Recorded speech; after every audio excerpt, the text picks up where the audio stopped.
Decíamos, toda una institución para la historia del país. Está con nosotros el doctor Miguel Ángel de Marco, que además es amigo de la casa. ¿Cómo le va? Muy bien. Un gusto tenerlo acá. Gracias, Susana. Bueno, hablamos, mío. Está grandote, lo veo así en el monitor, es como que... Ah, sí, muy grande, muy alto. Miguel, hablamos de Belgrano, de la...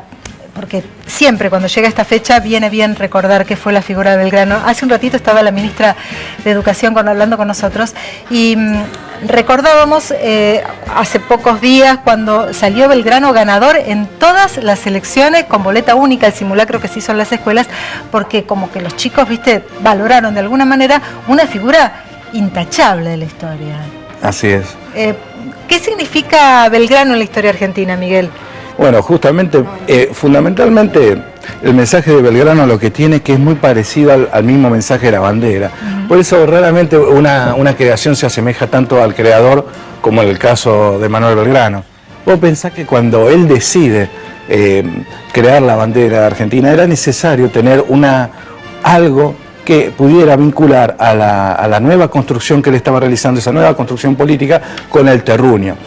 Porque el concepto de patria que actualmente tenemos no es el mismo concepto de patria que se tenía a fines del siglo XVIII y principios del siglo XIX. La patria fundamentalmente era el terruño, aquello que estaba ligado a un territorio, a una geografía. Y Belgrano lo sabía mucho esto, al punto de que la patria fundamentalmente era la ciudad donde uno había nacido. Claro. Por eso Belgrano, Patricio de Buenos Aires, se le dice, ¿no? Porque realmente la revolución él la sentía desde Buenos Aires. Este personaje que supo captar hacia dónde iba el momento histórico, tanto internacional como local, ve entonces justamente la posibilidad de crear un símbolo, algo que pudiera transmitir muchísimo más su mensaje, que es lo que la gente ha votado y lo que la gente valora.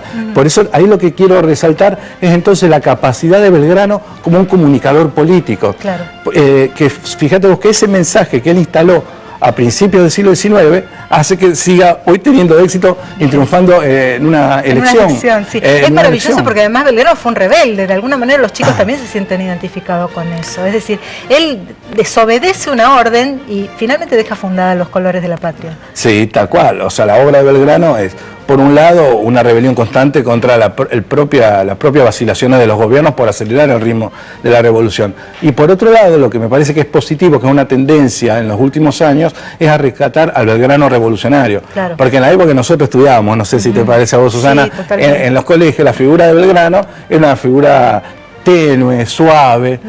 Recordaba algunos compañeritos que cargaban acerca de Belgrano el óleo con las... Que era demasiado delicado. Claro. Bueno, y justamente la nueva historiografía está cada vez rescatando más el valor del Belgrano revolucionario, el que decide, siendo un hombre formado en un ámbito civil intelectual, vestirse de militar para defender en el campo de batalla una idea que era simple, no era muy complicada, que era la libertad, la separación con la metrópoli española, que cabe decir que no fue un fenómeno exclusivamente nuestro, o de las provincias desunidas del Río de la Plata, como decía Belgrano.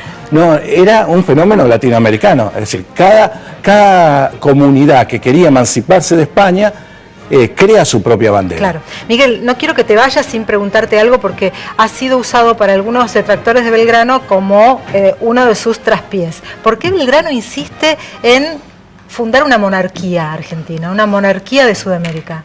Bueno, porque justamente Belgrano es una de las personalidades más brillantes de su tiempo, una estratega.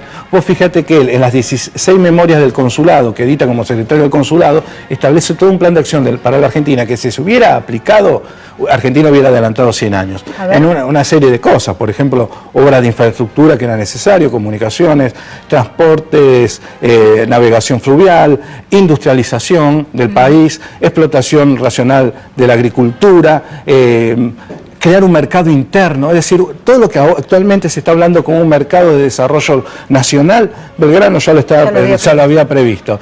Y bueno, también hay legislación en educación, en los derechos humanos. Bueno, ¿por qué la monarquía? ¿Y por qué la monarquía? Justamente porque como era un hombre que estaba muy al filo de lo que estaba sucediendo internacionalmente, él cuando viaja en 1815 a Europa para ver de qué manera encauzar el futuro de las Provincias Unidas, acordate que estaban muy cerca las derrotas justamente en el Alto Perú, de Vilcapugio y Ayohuma. Parecía que la revolución iba a fracasar, se produce la caída de Napoleón, hay todo un intento de Europa de restauración monárquica y la tendencia, la ola internacional era volver a la monarquía y reprimir todo intento revolucionario. Entonces él pensó que justamente la forma de salvar esa naciente libertad e independencia era proclamar, en este caso, a un inca. A un inca como rey. Eso también es importante, es para su época realmente revolucionario. Y para, de alguna manera, unificar en ese caso las provincias desunidas del Río de la Plata. Gracias, Miguel, por venir. Como siempre, un placer escucharte y un placer aprender. Por favor, para mí un gusto y bueno, feliz día a todos.